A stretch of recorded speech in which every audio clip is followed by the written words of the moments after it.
এই পিচ্চি, আমাকে ঠিকমতো আদর করতে পারবি তো? ভাবি এসব কি বলছেন আপনি? এই পিচ্চি, তোমাকে বলছি, তুমি আমাকে ভাবি বলবে না, এখন থেকে বউ বলবে। বউ বলবো মানে? আপনি তো আমার ভাবি হন, তাহলে বউ বলবো কেন? তোকে বারণ করছি না? আর এখন আমি তোর বউ। তোর ভাইয়ের সাথে আমার বিয়ে হওয়ার কথা ছিল, কিন্তু হয়নি। হয়নি তাতে কি হয়েছে? আমি তো আপনাকে কাল অবধি ভাবি ডেকেছি, আর আজ আমাদের বিয়ে হলো। আমি কি করে আপনাকে বউ হিসেবে মেনে নেব বলেন? তুই মেনে নিবি, তোর দাদুও মেনে নিবে। আর শোন, তোকে বলছি না, তুই আমাকে ঠিকমতো আদর করতে পারবি কিনা বল। আমি অত কিছু শুনতে চাই না। আপনাকে জানতে হবে কেন আমি ঠিক মতো পারবো কি না? আমি তো আপনাকে ভালোবাসি না, আর বিয়েটাও করতে চাচ্ছিলাম না। তার উপর বউ হিসেবে মানি না, তাহলে আপনাকে আদর করতে যাব কেন? এখন মানিস না, কিন্তু একটা সময় তো মানবি। তাহলে তুই ঠিকমতো আমাকে আদর দিতে পারবি কিনা আমার সেটা জানতে হবে না? আমি তোর বউ, তোর কাছ থেকে কি চাইবো সেটা তুই খুব ভালো করেই জানিস। এখন কথা না বাড়িয়ে আমার কাছে আয়, আমাকে একটু আদর কর। আজব তো, এই না বললাম আমি আপনাকে স্ত্রী হিসেবে মানি না, বিয়েতে রাজি ছিলাম না, কখনো আপনাকে ভালোবাসতে পারবো না। তাহলে আপনি কি করে ভাবছেন যে আমি এখনই আপনার কাছে আসব? তুই আমাকে ঠিকই ভালোবাসবি আর ঠিকই আদর করবি। আমি কি জানি না মনে করেছিস? তুই যে আমাকে লুকিয়ে লুকিয়ে দূর থেকে দেখতি, সেটা আমি বুঝতে পারি না ভেবেছিস? মানে আপনি এসব জানলেন কি করে? আর আমি কোথায় আপনাকে দেখেছি বলেন তো? ও, তার মানে সত্যিই তুই আমাকে দেখেছিস? তাহলে তো হয়েই গেল। তুই যে আমাকে দূর থেকে ভালোবাসিস সেটা তো জানতাম না। এখন কথা না বাড়িয়ে আমার কাছে আসো সোনা, আমাকে একটু জড়িয়ে ধরো। ভাবি আমি এসব করতে পারবো না, তাছাড়া আমি আপনাকে ভাবি হিসেবে ডেকে এসেছি, সেখানে আজকে হুটহাট করে বিয়ে করে নিয়ে কিভাবে বউ হিসেবে মেনে নেব, তার উপর জড়িয়ে ধরবো মানে? এসব কি উল্টাপাল্টা কথা বলছেন? আমার দ্বারা এসব সম্ভব হবে না। ওরে আমার ভালো ছেলে রে, কি সব ন্যাকামি দেখাচ্ছে। শোনো, ছেলেদের আমাকে ভালো করে চেনা আছে। প্রথমে ন্যাকামি দেখায়, পরে মেয়েদেরকে দেখলে তাদের শরীরটাকে কাছে পেলে খুব করে আদর করে। আমি খুব ভালো করে জানি। আর আমি তো এখন তোমার বউ। একটা না একটা সময় তুমি ঠিকই আমাকে ভালোবাসবে আর ঠিকই কাছে আসবে। কতদিন নিজের বউয়ের থেকে দূরে থাকতে পারো, আমিও সেটাই দেখব। দেখেন, আপনি যদি আমাকে অমনটা ভেবে থাকেন তাহলে সেটা আপনার ভুল ধারণা। আমি কখনো আপনার সাথে এসব করব না। আর আপনি কি করে ভাবলেন আমি যেখানে বিয়েতে রাজি ছিলাম না সেখানে আপনাকে বউ হিসেবে মানব? কি করে মেনে না নাও আমি দেখব। আর আমি কি দেখতে বাজে নাকি আমার মধ্যে কিছুর কমতি আছে যার জন্য তুমি আমাকে ভালোবাসতে পারবে না? তার উপর আমি কি তোমার ভালোবাসাটা পাওয়ার যোগ্য না? নাকি এমন কোনো বাজে কাজ করেছি যার জন্য তুমি আমাকে মানতে পারবে না? রুহির কথায় ঈশান একদম স্তব্ধ হয়ে গেল আর চুপচাপ মাথাটা নিচু করে রাখলো। তখন রুহি এগিয়ে এসে ঈশানের মুখের দুই পাশে হাত দিয়ে তারপর ওর কপালে আলতো করে একটা চুমু দিয়ে বলতে লাগলো, আচ্ছা পিচ্চি বর, সমস্যা কি? এটাই যে আমি তোমার থেকে 2 বছরের সিনিয়র? না মানে আসলে সত্যি তো সেটা নয়, তাহলে কি সমস্যা বলো? তোমার সময় লাগবে আমাকে ভালোবাসতে, আমি তোমার জন্য অপেক্ষা করব। তুমি সেটাও করতেছো না। তুমি বলতেছো বিয়েতে রাজি ছিলে না, তুমি আমাকে ভালোবাসতে পারবে না, আর বউ হিসাবেও মানো না। এমনটা বললে আমি কি কষ্ট পাই না বলো?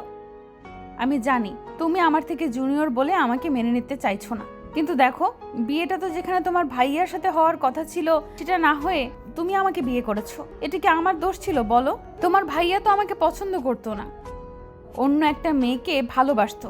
সেটা বিয়ের আগে বলতে পারেনি, বিয়েটা ঠিক হওয়ার আগে বলতে পারেনি, কিন্তু বিয়ের আগের দিন রাতে বলল। এতে আমার কি দোষ বলো?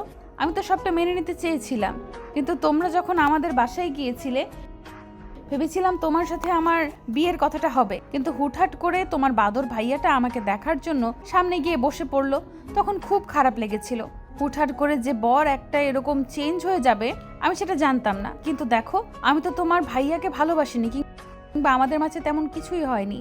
আর তুমি জানো কিনা জানি না, বিয়ের আগে আমার কোনো রিলেশন ছিল না, কারণ আমি এসব রিলেশন আর প্রেম ভালোবাসায় বিশ্বাস করতাম না, যার জন্য কারোর সাথে এরকম সম্পর্কে যাইনি। তুমি যাকে বিয়ে করেছো না, সে এখনো ভার্জিন। ভাবির মুখে এমন কথা শুনে চুপচাপ ঈশান ওর মুখের দিকে তাকিয়ে রইল। রুহি আবারও একটা মুচকি হাসি দিয়ে ওর কপালে একটা কিস দিল, তারপর গালে একটা কিস দিয়ে বলতে লাগলো, পিচ্চি, আমি বুঝতে পারছি যে তোমার ভাইয়ার সাথে আমার বিয়ে হওয়ার কথা ছিল, তার উপর তুমি আমাকে কাল অবধি ভাবি ডেকে এসেছো।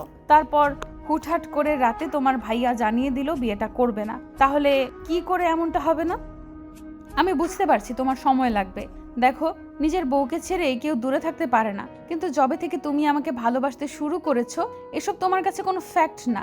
আমি তোমার থেকে বয়সে সিনিয়র, আমাদের মাঝে 2 বছরের ডিফারেন্স আছে। আর আমি একটু রাগী, এর জন্য তুমি আমাকে ভালোবাসতে পারছো না। তুমি একটাবার আমাকে সুযোগ দাও, আমি প্রমাণ করে দিব বয়সটা সম্পর্কের কোনো ডিফারেন্স নয়, ভালোবাসলেই সবই সম্ভব। ঈশান কোনো কথা বলছে না, চুপচাপ আছে। কি বলবে বুঝে উঠতে পারছে না।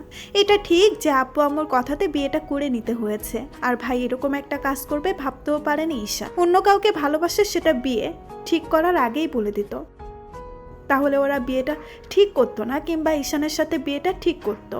কিন্তু বিয়েটা ঠিক হওয়ার 1 সপ্তাহ পরে বিয়ের আগের দিন ওরা জানতে পারলো ওর ভাইয়া অন্য কাউকে ভালোবাসে, আর তাকে বিয়ে করা ছাড়া কাউকে বিয়ে করবে না। আপনারা কি ভাবছেন এখানে কি হচ্ছে?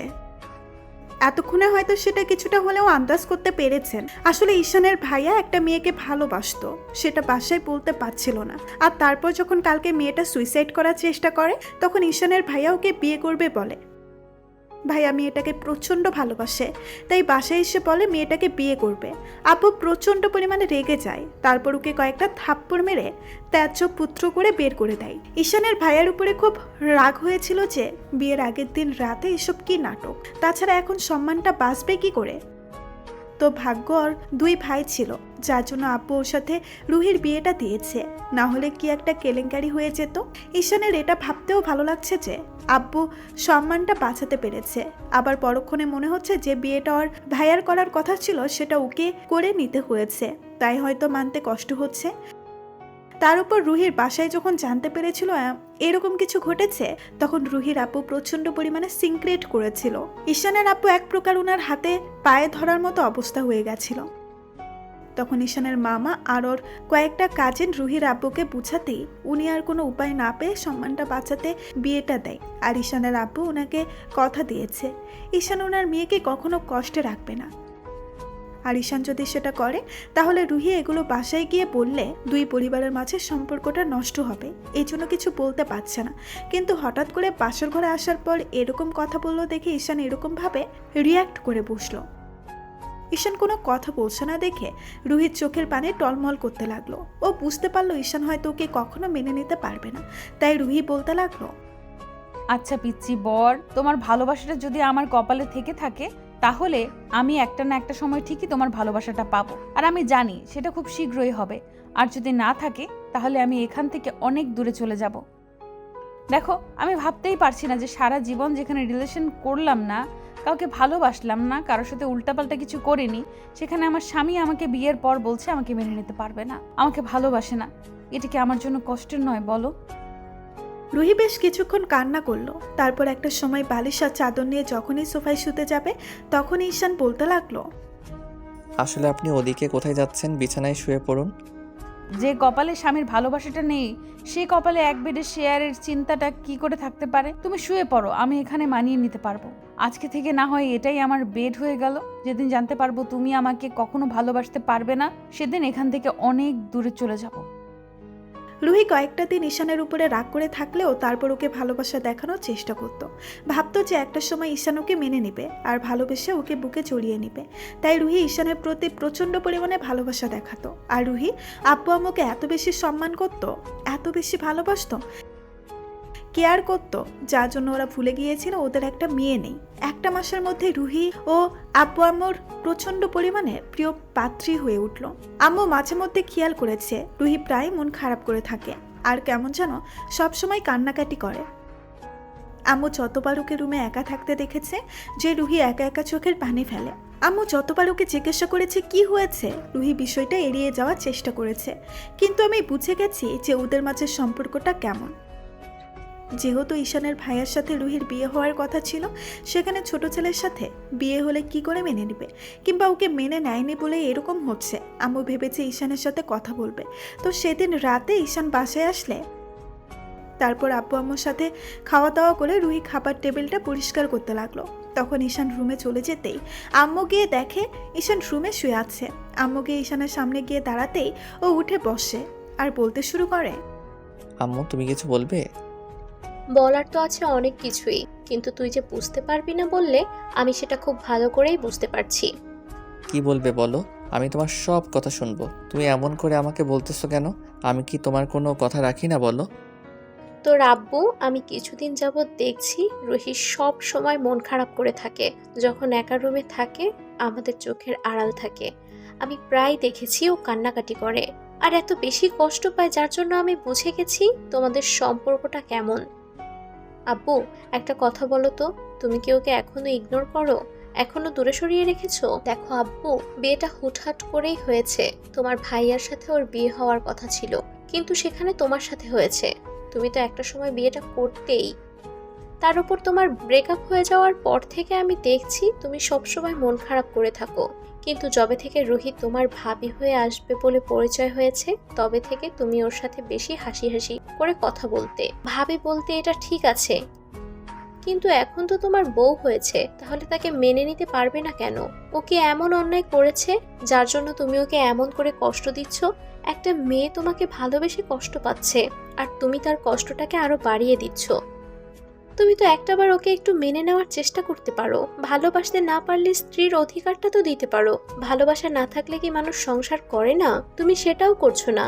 মেয়েটা কেন কষ্ট পাবে না বলো? আম্মু, আমি আর কিছু শুনতে চাই না। আমি তোমাকে কি বোঝাতে চেয়েছি তুমি সেটা বুঝতে পেরেছো তো? ঈশান মাথা নেড়ে হ্যাঁ সূচক উত্তর দিলেই আম্মু ওকে আরো কিছুক্ষণ বুঝিয়ে তারপর চলে গেল। আধ ঘন্টা পর রুহি রুমে এসে দেখে ঈশান বেডে শুয়ে আছে। তখন রুহি বালিশের চাদর নিয়ে সোফার দিকে যেতে গেলেই ঈশান ওর হাত ধরে ফেলে। রুহি ওর দিকে অবাক চোখে তাকায়, তারপর হাতটা ছাড়িয়ে নেওয়ার চেষ্টা করে বলে, কি হলো? হাত ধরলে যে? আমার ঘুম পাচ্ছে, আমি ঘুমাবো, যেতে দাও আমাকে।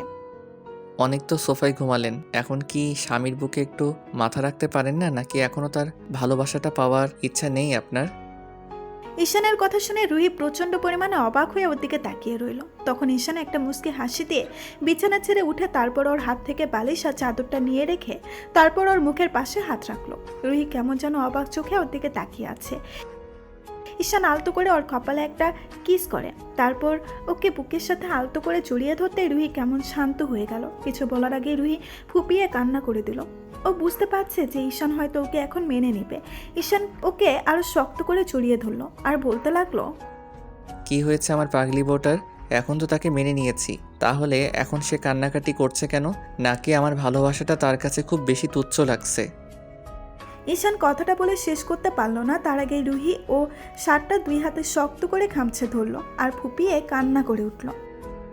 এই দিনটারই অপেক্ষা করছিলাম, জানো তো।